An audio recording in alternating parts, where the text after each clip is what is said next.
সমস্ত কথা শুনে ধৃষ্টবুদ্ধি আমার বললেন, আচ্ছা তোমরা তো পথশ্রমে ক্লান্ত শান্ত,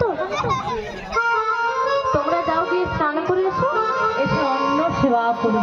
না মহারাজ, আজ তো আমরা অন্ন সেবা করতে পারবো না। কেন পারবে না মহারাজ? আজ যে আমাদের একাদশী, সবাই মোরা উপবাসী।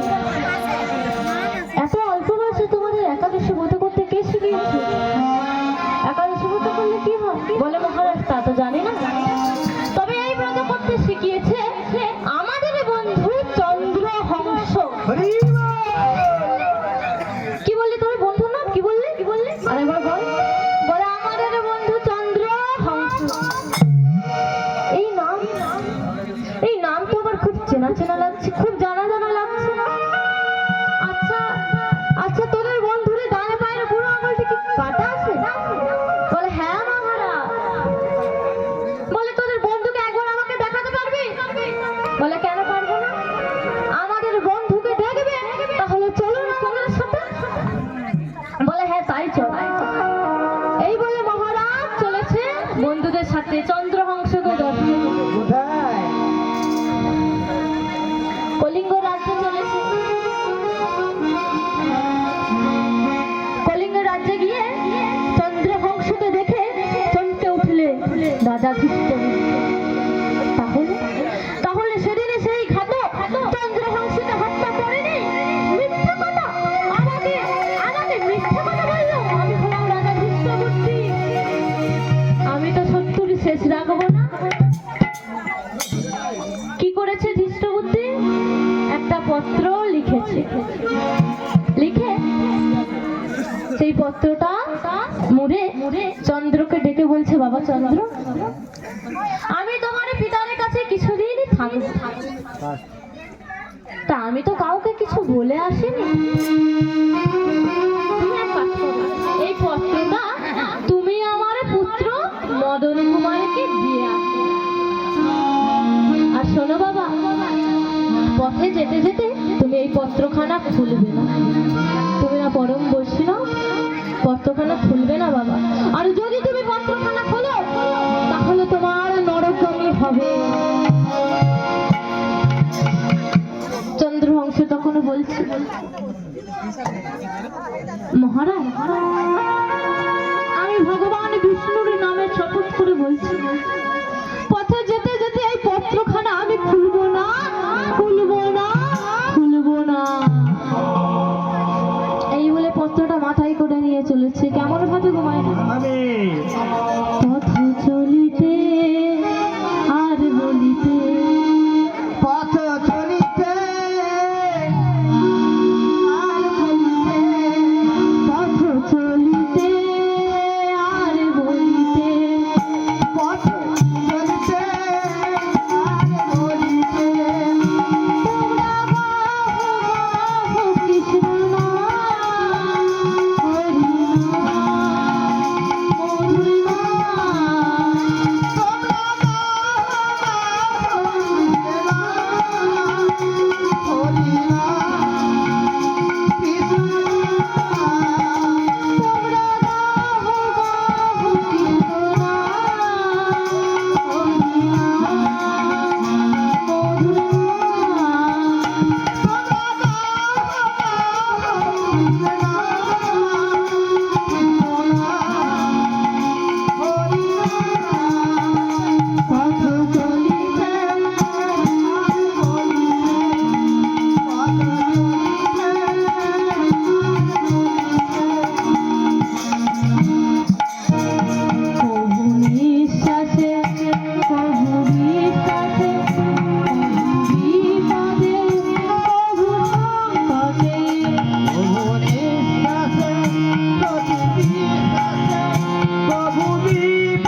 এই যুবককে তো আগে আগে আমাদের এই বনে দেখিনি, মনে হয় এই রাজ্যে নতুন।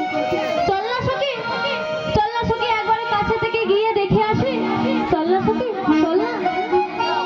সখীরা বলছে না না, আমরা যাবো না, তোরে যেতে হলে তুই যা, আমরা এখানে যাবো। বিষয়া কি করলো, একা চলে এলো চন্দ্রবংশের কাছে। এসে অপলক নয়নে দেখে, আহা, কি রূপ! দেখলে নয়নে জুড়িয়ে যায়। বিষয়ে আমরা চন্দ্রবংশকে মনে মনে ভালোবেসে ফেলি। তাই এই বনকে সাক্ষী রেখে, বনের পশু পাখিকে সাক্ষী রেখে, পবন দেবকে সাক্ষী রেখে চন্দ্রবংশকে প্রতীত্ব বর্ণনা করে। হঠাৎ লক্ষ্য করল তার মাথার কাছে সেই পত্রখানা। বিষয়া তৎক্ষণাৎ সেই পত্রখানা তুলে পড়তে লাগলো। বলে দেখি পত্রে কি লেখা আছে। শোনো শোনো মদন তুমি আমার বধূ, আমার বধূ। চন্দ্রহংস পাঠাইলো তোমার স্মরণ। তোমার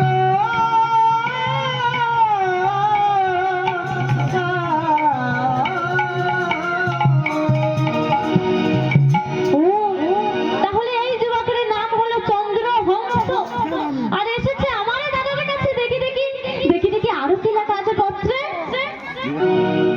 যাওয়া মাত্র বিষদান করিবে উহারে, করিবেন উহারে। তবে তো মঙ্গল পুত্র কহিলাম তোরে।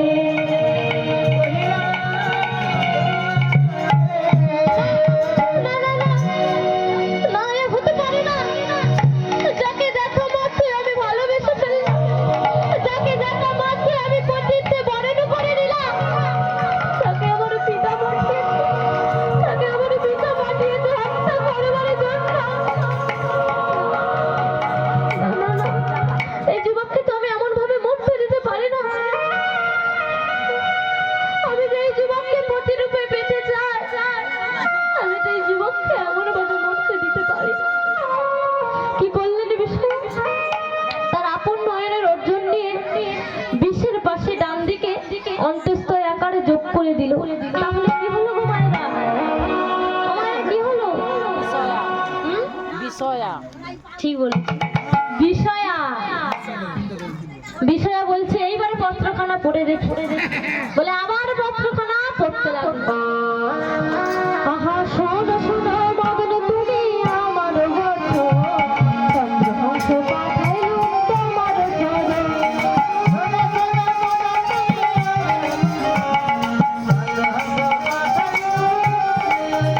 আহা শোনো শোনো মদন তুমি আমার বধূ, চন্দ্রহংস পাঠাইলো তোমার চরণ।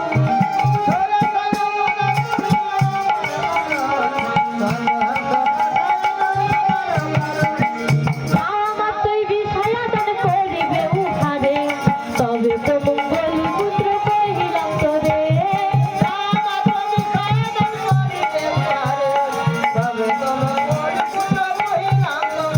আহা যাওয়া মাত্রই বিষয়া দান করিবে উহারে, তবে তো মঙ্গল পুত্র কহিলাম তোরে।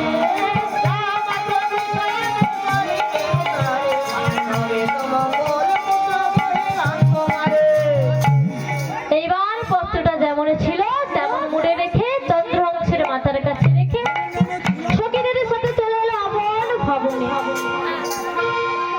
এদিকে চন্দ্রহংসের নিদ্রা ভঙ্গ হলো। চন্দ্রহংস সেই পত্রখানা নিয়ে ছুটতে ছুটতে আসে মদন দাদার কাছে। মদন দাদা, ও মদন দাদা, মদন দাদা, এটি কে তুমি? বলে বলো। মদন কুমার পরিচয় বিনিময় করলেন।